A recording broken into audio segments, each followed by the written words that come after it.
केलेला दुसरा उपकार म्हणजे प्राणदान आहे। प्रत्येक स्त्रीच्या जीवनामध्ये 3 जन्म आहेत। पहिलं ती जन्माला आली, दुसरी ती विवाह झाला आणि तिसरं ती बाळांत झाली। बाळांत शब्दाचा जर विग्रह केला, बाळ होताना यदा कदाचित जिचा अंतही होऊ शकतो, ही प्रक्रिया म्हणजे बाळांत आहे। अशी परिस्थिती निर्माण झाली, एक तर बाळ जगेल नाही तर आई जगेल। डॉक्टरांनी विचारलं नवऱ्याला काय केलं पाहिजे, त्याने सांगितलं की काही झालं तर माझी बायको जगली पाहिजे। सासऱ्यांनी सांगितलं आमची सुनबाई जगली पाहिजे। तोपर्यंत मुलीचे आई वडील आले होते, त्यांनी सांगितलं आमची मुलगी जगली पाहिजे।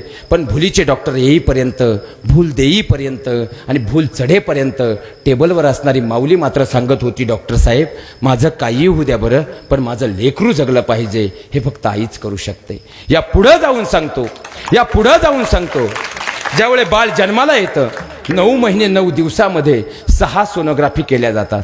पण डबल MD डॉक्टर असू द्या, 6 महिन्यापर्यंत कितीही सोनोग्राफी करा, बाळाचे ठोके तपासता येत नाहीत। बाळाचे ठोके 7व्या महिन्याच्या सोनोग्राफीतच तपासले जातात। याचं कारण असं आहे की बाळाचे ठोके जर 7व्या महिन्यात पडतात तर आमचं विज्ञान असं सांगतं, आम्ही जो श्वास घेतो तो आमच्या फुफ्फुसांच्या दोन्ही फेफड्यांपर्यंत जातो आणि नंतर हृदयाचे ठोके पडतात। बाळ ताईच्या गर्भात आहे, मग बाळाचे ठोके पडतात कसे? डॉक्टरांना विचारून पहा, डॉक्टर सांगतील आई जो श्वास घेते त्यातला अर्धा श्वास 9 महिने 9 दिवस ते आपल्या बाळाला अर्पण करत असते, म्हणून ठोके पडतात। आणि बाळ ज्यावेळी जन्माला येतं ना, बाळाचा नाळ कापण्या अगोदर बाळ रडतं। चूक की बरोबर? बाळ एक तर रडतं, नाही तर त्याला रडवलं जातं, त्यानंतरच बाळाचा नाळ कापला। बाळ कितीही गुटगुटीत असू द्या, पण बाळ रडण्या अगोदर जर बाळाचा नाळ कापला, बाळ जागेवर गतप्राण होतं। याचं कारण असं आहे, बाळ आईच्या गर्भात असताना त्याच्या डाव्या बाजूचं फुफ्फुस चालू असतं आणि उजव्या बाजूचं जे फुफ्फुस आहे पूर्णतः कोरकट्ट असतं।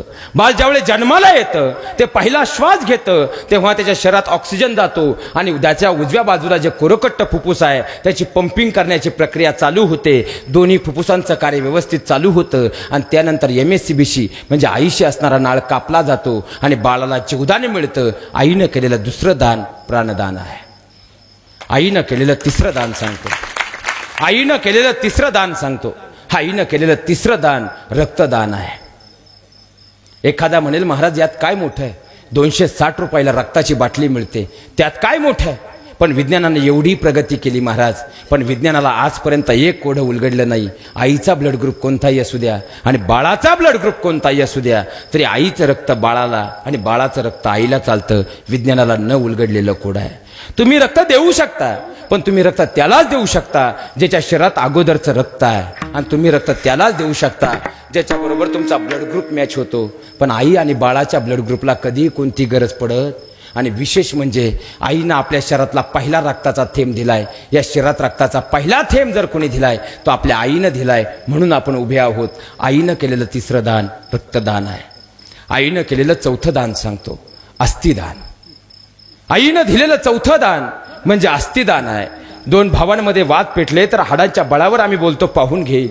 कॉलेजच्या गेट व मुलांची भांडणं झाली तर मुलं म्हणतात कापून टाकेल। ज्या हाडांच्या बळावर आम्ही बोलतोय ना, आमच्या आईनं स्वतःच्या हाडाचं पाणी केलंय आणि तुमच्या माझ्या शरीरातली हाडं निर्माण केली आहे। आम्ही 60 वर्षाचे झालो तरी केसाला डाय करतो, मरेपर्यंत 1.5 टनापर्यंत फेरनलवडी चेहऱ्याला लावतो, पण शेवटची वेळ येते, अग्नी डाग दिला जातो। शेवटी अग्नी डाग दिला जातो आणि त्यानंतर दुसऱ्या दिवशी सकाळी गेल्यानंतर डाय केलेली केस राहत नाहीत। चेहऱ्याला फेरनलवडी लावली तो चेहरा राहतात, ती फक्त हाडं असतात, कारण ते आमच्या आईनं दिलीत। आमच्या आईनं फक्त हाडं नाही दिली, ती मजबूत करण्यासाठी दुधावाटे कॅल्शियम सुद्धा दिलंय। लोखंड मातीत टाका, 2 वर्षामध्ये त्याची माती होईल, पण आजही लाखो वर्षापूर्वीचे मानवी हाडांचे अवशेष जसे तसे सापडतात। ही माती सुद्धा मातेनं दिलेल्या हाडाची माती करू शकत नाही। हा मातृत्वाचा चौथा उपकार अस्थिदान आहे। आणि आईनं केलेला 5वा उपकार, तो सांगण्या अगोदर इथं बसलेल्या प्रत्येक माता भगिनीच्या, प्रत्येक आईच्या चरणाला मी प्रथमतः स्पर्श करणार आहे। हा शब्द मला उच्चारायचा नाही, मला व्यासपीठाची मर्यादा आहे, पण माझ्या विषयाला न्याय द्यायचा आहे म्हणून हा शब्द मी उच्चारणार आहे। प्रथमतः तुमच्या सगळ्यांच्या चरणाला स्पर्श करून सांगतो, आईनं केलेलं 5वं दान म्हणजे लज्जादान आहे। जी तिची लज्जा तिनं जन्मदात्या बापासमोर उघडी होऊ दिली नाही, जी तिची लज्जा तिनं सख्या भावासमोर उघडी होऊ दिली नाही, पण लेकराला भूक लागली, आईनं काळ पाहिला नाही, आईनं वेळ पाहिली नाही, आईनं जागा पाहिली नाही. पहिल्यांदा त्या लेकराची भूक तिनं महत्त्वाची मानली. त्या आई मग एसटीमध्ये असो, घराच्या अंगणात असो, तिनं काळ वेळ कधीच पाहिली नाही. आईनं केलेलं 5वं दान लज्जादान आहे, कारण ते लेकरू तिच्यासाठी सर्वस्व होतं. अहो, साक्षात भगवान परमात्मा करू शकत नाही असे 5 उपकार आपल्या आईनं आपल्यावर केलंय. याची नेहमी जाण ठेवा, याची नेहमी जाण ठेवा.